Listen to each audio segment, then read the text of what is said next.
Gente, bienvenidos a una nueva edición del podcast de Morphy. Este podcast en el cual invitamos a gente crack, a emprendedores, gente que sabe de tecnología, sabe de lo que habla y está cambiando el mundo con sus decisiones, sus proyectos, etc.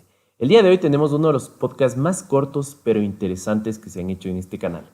Les cuento que logramos entrevistar a Rosalía Arteaga, la primera y única mujer que llegó a la presidencia del Ecuador. Es decir, ella fue presidente por algunos días. Ella misma les va a contar qué es lo que pasó ahí. Y bueno, lidera muchas de las organizaciones no gubernamentales más influyentes en el mundo. Está completamente entregada a la educación de este país. Y bueno, es una biblioteca completa. Es una de las invitadas más interesantes que hemos tenido acá.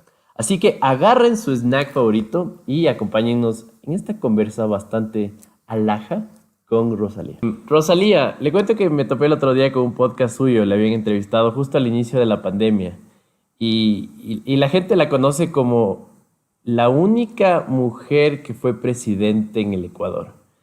¿Le gusta esa parte de cómo se refieren a usted? No sé si me podría contar un poquito. Bueno, a mí me tocaba la suerte de ser primera en varias cosas, ¿no? Fui la primera hija de 4 hermanos. Luego siempre fui la mejor estudiante, así es que era la primera de la clase en la escuela, en el colegio y en la universidad. No es que yo buscaba, sino que las cosas se fueron dando así, ¿no? Como el lugar del nacimiento, por ejemplo. Uno no lo escoge, pero le toca.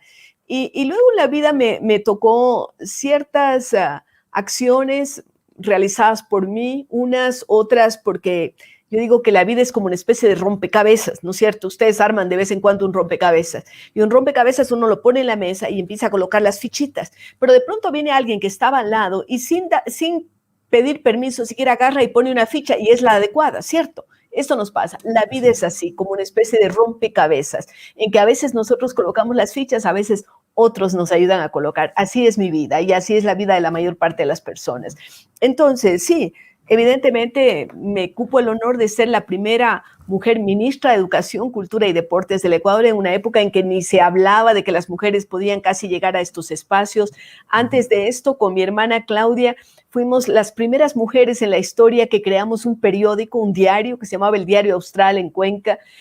Creamos un partido, un movimiento político, no llegó a ser partido, un movimiento político que es el MIRA, la primera vez que lo crean mujeres. Me ha tocado ir abriendo camino. Y a veces a las que abrimos el camino nos toca aguantar también algunas situaciones complicadas, como por ejemplo el perder la presidencia de la República, que efectivamente yo asumí, firmé un decreto asumiendo, luego firmé decretos que fueron publicados en el registro oficial, es decir, ahí están las pruebas, pero el machismo, evidentemente, hizo que yo no pueda mantenerme como presidente hasta el año 2000. Pero sí, así es la vida y yo no tengo problema en que eso se diga. Qué interesante. ¿Cree usted, Rosalía, que luego de cuántos años son que pasó esto ya? Cuando fui elegida vicepresidenta fue en el 1996, es decir, hace exactamente 25 años, ¿no? Imagínese usted, yo fui elegida Bastante. vicepresidenta 25 años antes de que Estados Unidos tenga una vicepresidenta. Recién este año la señora Kamala Harris ha sido designada vicepresidenta. Fui elegida 23 años antes de que Colombia tenga vicepresidenta, ¿no? Hace no mucho la eligieron, la actual vicepresidenta con el presidente Duque. Y también, si uno se pone a pensar, soy la 4ª mujer presidenta de la República en América Latina y una de las primeras en el mundo también. Por eso yo formo parte de una serie de consejos, por ejemplo, el Consejo de Women Political Leaders, que fue creado hace unos años, soy miembro del consejo, o soy la chair, la presidenta del International Women's Club y de una serie de organizaciones que tienen que ver con la precautelación de los derechos de la mujer. Por ejemplo, con Women Political Leaders tuvimos hace no mucho un diálogo con la que fue candidata y realmente ganó la presidencia de Bielorrusia, pero el dictador Lukashenko le impidió que ella asuma, ¿no? Entonces, claro, nosotros sentimos que podemos dar ese soporte también a las mujeres y me siento muy orgullosa también por otra cosa, porque uno tiene que saber llegar y también desempeñarse de acuerdo a normas, de acuerdo a principios, valores como la honestidad. Entonces, me siento muy contenta de que muchos jóvenes hablan conmigo, de que Yo no tengo ningún problema en caminar por ninguna calle del país o del mundo. Nadie puede acusarme de corrupta, de ladrona, de beneficiarme de los fondos públicos, de hacer acuerdos de trastienda. Yo siempre lo he hecho transparentemente. Tal vez pueda hacer esto, Carlos y Dani, porque yo nunca ambicioné con llegar a la presidencia de la República. En mi hoja de vida no estaba esto. Cuando yo era chiquita, porque yo oigo, Rodrigo Borja desde chiquito soñaba con llegar a ser presidente. Yo no. Eso no estaba en mi libreto. Yo quería ser escritora. Eso, cuando a mí de chica me preguntaban, ¿qué quieres ser? Escritora. De alguna forma lo estoy consiguiendo y he tenido éxito con varios libros y ahora estoy un poco más dedicada a la literatura infantil, juvenil, debe ser porque soy abuela, pero me encanta escribir libros para niños y poesía. Imagínense que en esta época de la Semana Santa escribí un poema que todavía no está publicado y lo estoy puliendo, que se llama Oda a la Fanesca, porque me encanta la fanesca, ¿no? Entonces me acordé que Pablo Neruda, que era igual como yo, un poco loco, coleccionista. Él coleccionaba conchas, mascarones de proa. Tuve la suerte de hacerme una gira una vez por todas las casas en las que él vivió y que ahora son 3 museos, ¿no? El uno en Valparaíso, el otro en Santiago de Chile y en otro en Isla Negra. Yo digo, oiga, me siento tan estimulada. Y me acordaba que cuando yo vivía en el Brasil, un día unas amigas que tenían un restaurante me propusieron, hagamos todas las recetas sobre las que Pablo Neruda escribió, ¿no? Él escribió muchas recetas, hizo desde la oda a la cebolla, que a mí no me gusta, por supuesto, porque odio la cebolla. Escribió una oda al caldillo de congrio, que es un plato típico, así con sabor de mar, yo digo, de los chilenos. Y entonces, acordándome un poco de eso, digo, caray, yo le voy a escribir una oda a la fanesca, que me encanta. Y casi, cuando uno lee el poema, puede con eso hacer la receta de la fanesca, ¿no? Entonces, ya, me divierte eso mucho. No aspiré yo a estar en la política, yo quería una vida tranquila, nunca pensé en salir de Cuenca, yo cuencanísima por todos los 4 costados, nunca pensé, pero en el año 92 salí, dije un añito, le convencí a mi marido, a mis hijos, vamos por un año a Quito, y todavía sigo en Quito, ¿no? Desde el año 92 para acá. Soy andariega, me encanta viajar. Ahora uno de los tormentos de este tiempo de pandemia es que no me puedo montar en un avión porque no quiero correr peligros y esto me preocupa, sí, porque me encanta viajar, conocer gentes. Yo trabajo ahora, por ejemplo, soy miembro del Consejo Directivo de la Biblioteca de Alejandría en Egipto. Hasta el año pasado, pues yo viajaba a Egipto o miembro de la Enciclopedia Británica, la tengo atrás porque es un orgullo tan grande, la única persona de América Latina, hombre o mujer, que ha sido miembro del Consejo Editorial de la Enciclopedia Británica, de la enciclopedia más prestigiosa del mundo.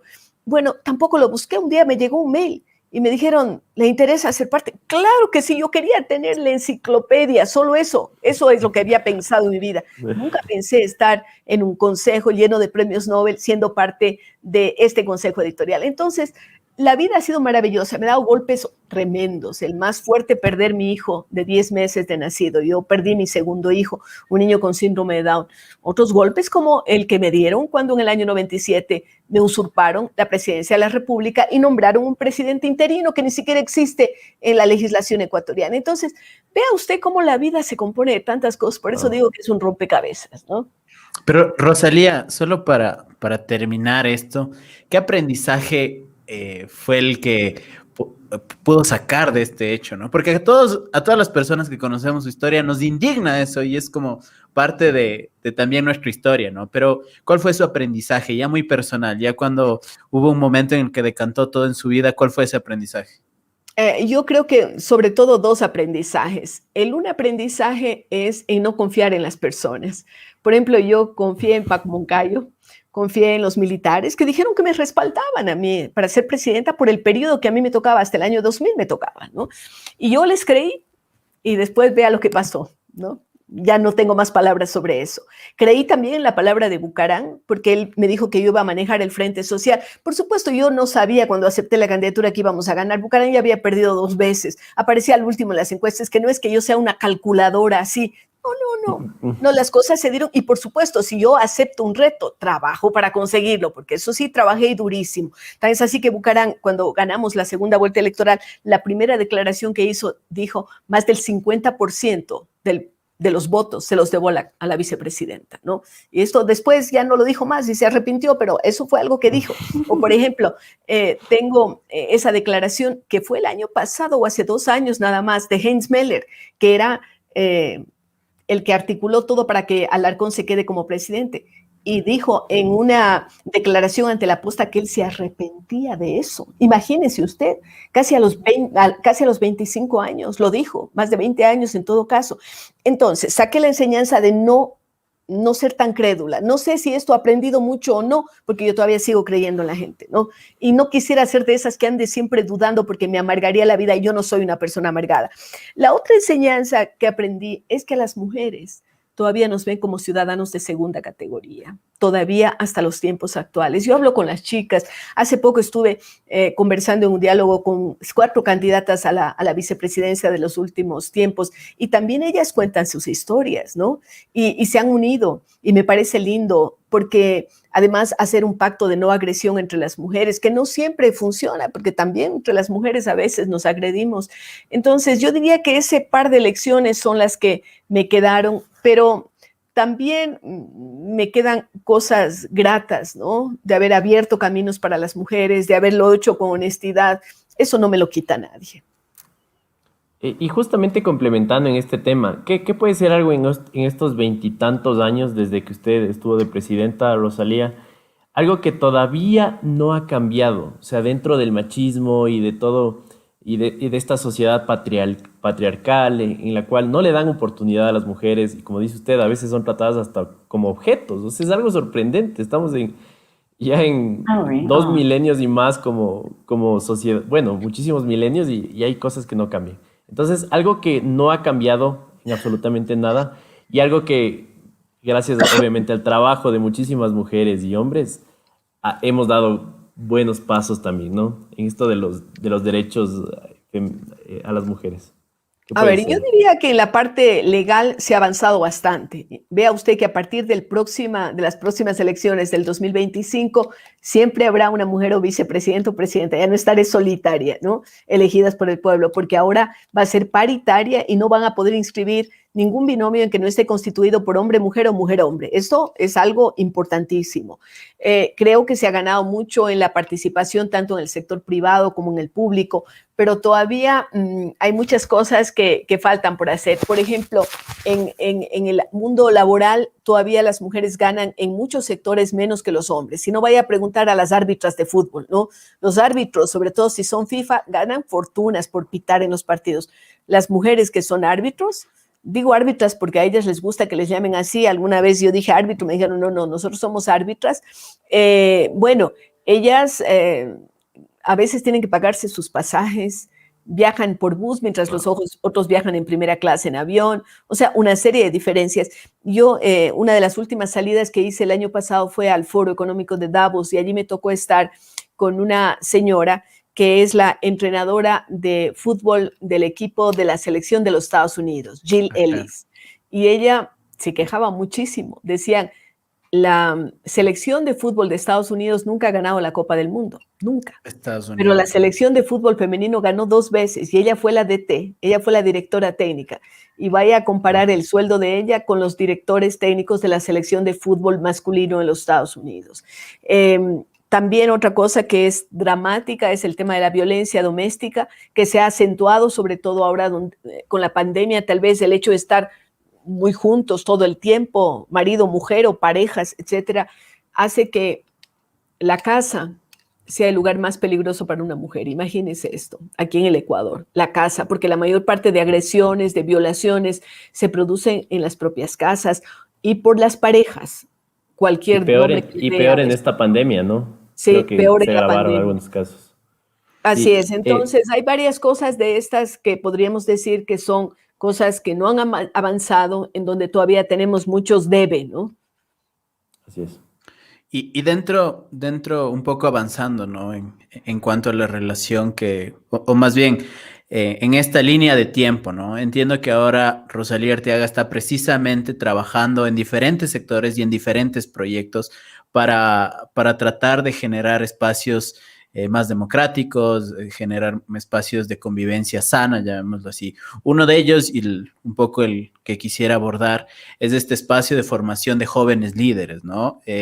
Quisiera que nos cuente más acerca de este proyecto, cómo fue que nació y por qué apostarle a una formación de carácter política, ¿no? De los futuros líderes que va a tener nuestro país. A ver, Dani, desde que yo dejé la política en el año 98, decidimos crear con un grupo de amigos una fundación que se llama Fundación para Integración y Desarrollo de América Latina. Siempre la vocación fue por aquello que a mí me motivó siempre, la educación. Yo empecé a ser profesora y a veces la gente no sabe eso, ¿no? Porque ha visto más mi faceta política, que fue bien corta, del 92 al 98. Es decir, estamos hablando de 6 años, pero marcante, claro. Pero yo fui 19 años profesora de colegio en Cuenca. Empecé a los 17 cuando la monjita rectora me pidió que fuera profesora y yo casi me desmayo, porque evidentemente a los 17 años ser profesora era un reto enorme y me gustó. Entonces, Fidal se dedicó sobre todo a la educación y hacemos varias cosas, concurso para premiar a los mejores profesores de Ecuador y ya de toda Iberoamérica. Hemos trabajado con entrenamiento de maestros, hemos trabajado con ciencia y tecnología, con proyectos de ciencia, tecnología, ingeniería y matemáticas, pero uno de los temas que a nosotros siempre nos motivaba era cómo capacitar a los jóvenes. Y surgió una coyuntura cuando se aprobó la Constitución del año 2008. Usted recordará que allí se aprobó también el que los jóvenes de 16 y 17 años pudieran votar, ¿no?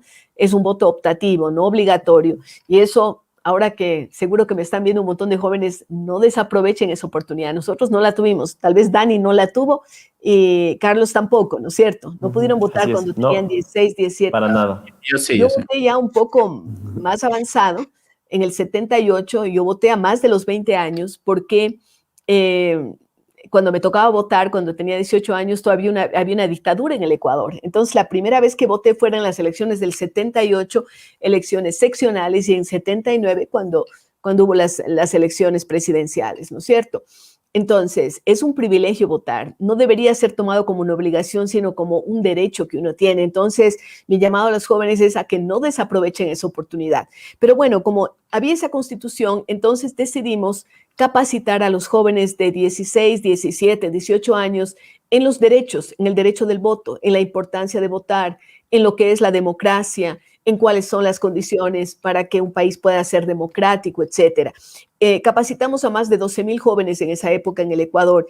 Y de allí surgió un poco la preocupación de que debíamos insistir más, porque las capacitaciones en algo que se llamaba Foros por la Democracia las hacíamos una mañana o una tarde, reuníamos, no sé, 300, 400 chicos y hablábamos de estos temas, les hacíamos que ellos redacten algo, en fin, algo se conseguía. Entonces dijimos, vamos a crear los campus de la democracia, y entonces, consiguiendo apoyo de diferentes sectores, hacíamos un fin de semana, desde el viernes en la tarde hasta el domingo en la tarde, estos campus de capacitación, y nos reuníamos en Baguanchi, en Cuenca, o nos fuimos inclusive a la zona de Huaquillas, donde tuvimos chicos ecuatorianos y peruanos, en Galápagos. Bueno, en varios lugares hicimos estos campus, pero todavía nos quedaba corto. Entonces decidimos crear el Centro de Formación para el Futuro, la Escuela de Liderazgo, desde hace 7 años, que yo creo que es una iniciativa fantástica porque nos permite capacitar a los jóvenes líderes que el Ecuador necesite. Tenemos una base de conocimientos éticos, todo está cruzado por valores, ¿no?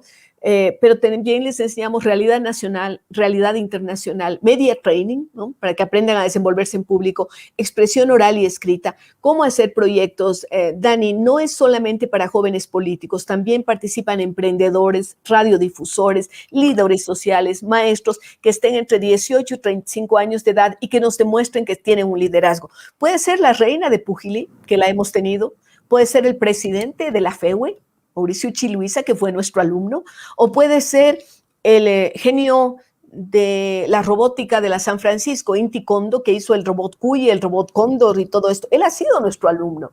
Y tenemos jóvenes maravillosos, algunos están en la política, son asesores parlamentarios, son asambleístas suplentes, creo que todavía no llegan a ser asambleístas principales, son concejales. Tenemos gente fantástica, otros que han ganado becas, y varios de ellos nos dicen que ganaron las becas porque estuvieron con nosotros. Yo siempre firmo recomendaciones para los chicos que han estado con nosotros porque los conozco, y entonces puedo firmar esas recomendaciones, recomendar para que vayan a una beca en Corea o para que vayan a Inglaterra. y la mayor parte de ellos han tenido éxito y han conseguido esas becas. Eso nos da muchísimo orgullo. Y realmente lo interesante es que ya llevamos, este es el 7º año, tenemos 6 promociones graduadas y los resultados son increíbles. El año pasado tuvimos que migrar a hacerlo online, antes era semipresenciales, teníamos a los chicos una vez por mes con nosotros, un fin de semana durante 6 meses, ¿no? Trabajando, durmiendo, almorzando, desayunando con nosotros, teniendo de conferencista al embajador de México, por decir algo, y almorzando con el embajador, o teniendo al día siguiente pues a Sixto Durán Ballén, que hasta que se murió, pues él siguió hasta unos meses antes, él siguió dándonos esas charlas, o un canciller, o una persona que sea un analista económico, etcétera. Aparte de los profesores de planta, tenemos estos conferencistas que van dándoles charlas, o por ejemplo a los chicos todos los años les llevábamos al teatro, al patio de las comedias para que vean sátira política. Para muchos era su primera vez en el teatro, ¿no? Nosotros tenemos chicos de comunidades indígenas y de todo lado. Este año tendremos la 7ª promoción. En junio empezamos, ¿no? Pueden inscribirse, nosotros los cursos los damos gratuitos, igual que los otros proyectos de la fundación, y claro, una de las tareas mías es andar pasando el sombrero a ver quién nos puede apoyar, quién puede pagar una beca, quién puede hacer un aporte en especie también, o dándonos las mochilas para los chicos o cosas así, pero realmente nos encanta este proyecto y me alegra que ustedes lo hayan mencionado. Regresando justamente a este tema de la educación, hay un fenómeno un poco triste que está pasando, y bueno, ha pasado siempre, pero cuando hacemos memoranza de los profesores que hemos tenido en el colegio, en la escuela, siempre son contados los profes que nos educaron de una forma apasionada y nos marcaron. Siento que deberían haber muchos más de estos profesores y siento que otros países lo están haciendo mucho mejor que nosotros. Entonces, tal vez una evaluación rápida de por qué pasa esto en primer lugar y cómo podríamos mejorar desde los jóvenes, ¿no? Que por el momento somos las personas que estamos yendo a las clases, pero en algún momento estoy seguro que muchos se van a convertir en profesores. Espero que sí, y que cuando se conviertan de profesores lo hagan con pasión y verdaderamente por vocación, no como la última opción. Como ahora tenemos este sistema de inscripción en las universidades, yo veo que algunos chicos, porque les hacen poner 5 opciones, ¿no? La primera opción, ser médico, la segunda, ser odontólogo, la tercera, ser biólogo, y al final, por descarte, ponen profesor. Y a veces esa es la que les sale, pero no lo hacen por convicción. Yo creo que en las últimas décadas ha habido una devaluación de la tarea de profesor. Se cree que ser profesor es lo último del coche y entonces no va la gente más preparada, no va la gente que realmente tiene vocación. Los sueldos en general han sido malos, las exigencias son muy altas porque recuerde que un profesor tiene siempre un público al frente. Puede ser los niños, los jóvenes, los padres de familia. Los padres de familia muchas veces dejan de lado su responsabilidad, matriculan al chico en la escuela o en el colegio y allá, que hagan cualquier cosa. Solamente cuando tienen una mala nota es que empiezan a preocuparse, o cuando les llamaron por algo de disciplina, o por consumo de drogas, o por bullying, o qué sé yo. Entonces, yo diría que hay que invertir mucho más en capacitar a los maestros. Esa es la mayor inversión que debe hacer un país. Vea usted que ahora por la pandemia la UNICEF dice que vamos a retroceder al menos 10 años en educación.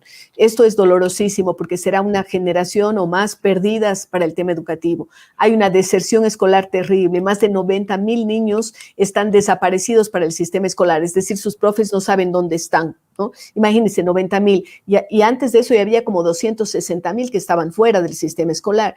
Si vamos sumando esto, va a ser un lastre terrible sobre el país, porque esto inclusive en indicadores económicos va a significar que perdemos mucha competitividad, que perdemos la posibilidad de preparar a esos chicos para ser tal vez los científicos del futuro, los formadores del futuro. Evidentemente, como lo menciona Carlos, hay países en donde esto ha funcionado de mucha mejor manera, sobre todo los países nórdicos. Yo he tenido la suerte de estar en Islandia, de tener una buena amistad con el ex primer ministro Esko Aho, que fue quien metió a Finlandia como miembro de la Comunidad Europea. Hemos tenido la oportunidad de dar charlas juntos en el MIT y en Japón. Y claro, lo que ellos relatan es una valorización de la figura del maestro. Los maestros, mientras trabajan con los más chiquitos, son los mejor pagados porque tienen más esfuerzo, pero además tienen asistentes de cátedra. Aquí tal vez no tengamos para pagar asistentes de cátedras, pero yo he hecho una propuesta que ojalá en el próximo gobierno acepten, que es de que los estudiantes de cualquier asignatura de último año de las universidades públicas se transformen en tutores de los niños y de los jóvenes. Imagínense ustedes, sería la gran minga por la educación, sueño con eso. ¿Por qué? Porque usted tendría que estudiantes de medicina, por ejemplo, le estén dando clase de biología a los niños. Seguro que saben más que el profe. Que estudiantes de ingeniería estén haciendo que los niños amen las matemáticas, que vayan por el pensamiento lógico, ¿no? Que sientan que esto es necesario, una pérdida de tiempo. Yo, por ejemplo, tenía pánico a matemáticas, seguramente tuve mal profesor de matemáticas, pero esto hizo que yo defina mi carrera. Yo estudié leyes porque averigüé dónde no había matemáticas. Imagínese esto. A lo mejor yo me habría inclinado por la ciencia porque me fascina el mundo de la ciencia, pero no lo hice porque tenía pánico a las matemáticas. ¿Por qué tenía pánico? Porque un mal profesor me impulsó a tener ese pánico. Entonces, vea usted qué complejo es el mundo del magisterio, qué responsabilidades tan grandes hay y cómo tenemos que estimularlo. O sea, tenemos que invertir en capacitación de profesores, que tiene que ser además permanente, porque el profesor tiene que estarse actualizando, también en temas tecnológicos, pero también en lo que son los contenidos de sus asignaturas. Tienen que amar la profesión. Justo en esta época de pandemia, como he estado dando tantas charlas y todo, se me ocurrió crear el decálogo del maestro innovador. Lo tengo escrito, ya lo he dado en algunas charlas, ¿no? Así es que lo primero que pongo es pasión por la educación, ¿no? Esa es la primera condición de un maestro innovador. Luego, preocuparse por la tecnología, leer siempre, ser creativo. Bueno, todas estas cosas que no voy a mencionar ahora, pero creo que son indispensables y habría que hacerles un test a los profesores, a los que quieren estudiar la carrera de la docencia, a ver si realmente tienen esa vocación. De hecho, en otros países son los mejores puntajes los que pueden acceder precisamente a Estoy en estas una plazas reunión, llámeme después. para ser docentes, ¿no? Eso creo que es también un ejemplo que podríamos emular. Son los mejores estudiantes Así los que es. son llamados a ser los docentes. Yo creo que esa apuesta por la educación es real de un país. Pero como para poder respetar su tiempo, Rosalía, ¿por qué? ¿Por qué apostar por la educación? Nosotros entendemos y sabemos lo importante que es la educación. De hecho, este tipo de podcast precisamente lo que busca es rescatar el tema de por qué debemos apostar a la educación, pero nosotros tenemos una óptica. ¿Cuál es la óptica de Rosalía Arteaga? ¿Por qué debemos apostar por la educación? Porque la única forma de salir del subdesarrollo es a través de la educación. Si usted analiza la historia de los países que están ahora primeros en el mundo, es que le apostaron a la educación. Me refiero a un país como Taiwán, por ejemplo, una pequeña isla, además siempre codiciada por la gran China que quiere completar su pastel. Hace 50 años tenían una situación mucho peor que el Ecuador, mucho peor. Le apostaron a la educación y vea dónde está. Le puedo mencionar el caso de Corea, de Singapur, pero también de los países nórdicos. Finlandia solo tiene en su territorio árboles. Eso era lo único que exportaban hasta que apareció Nokia, ¿no? Y ahora se dedicaron a la innovación. Otro aspecto importante de por qué apostar por la educación es porque el mejor recurso que tiene un país es el cerebro de sus habitantes, no el oro, no el banano, no el camarón, es el cerebro de niños y jóvenes. Entonces, eso hay que cultivarlo, hay que desarrollarlo, si no estamos perdiendo toda esa capacidad fantástica que tienen. La escuela tradicional normalmente castra a los niños, ¿no? Entran creativos, cantantes, pintores, investigadores y salen adocenados, uniformaditos, ¿no? Normalización se llama esto, imagínese usted, normalizar. Y entonces hay una concepción absurda de la educación. La educación tiene que ser mucho más abierta. Yo creo en la autonomía de los establecimientos educativos, creo en la capacitación de los líderes de los establecimientos educativos, que son los directores de escuela o de colegio o de unidad educativa, como quieran llamarle ahora. Nosotros desarrollamos un proyecto este año. Yo le apoyé al Ministerio de Educación. El año pasado, en realidad, yo soy parte de un grupo que se llama Los Atlantis, así nos llaman, exministros de educación, un grupo que se formó en Dubái. Y allí pues se trabaja mucho en el tema de capacitación a los directores de escuela. Conseguimos unir a la UNIR, a la Universidad Internacional de La Rioja, a la Fundación Barkey, al Ministerio de Educación, y de allí salió un proyecto piloto en Manabí que estoy esperando ver los resultados, de capacitar a los directores de escuela de 25 escuelas más un profesor de refuerzo, o sea, 50 personas para que hagan la transformación. Creo entonces que hay que trabajar muchísimo en estos temas.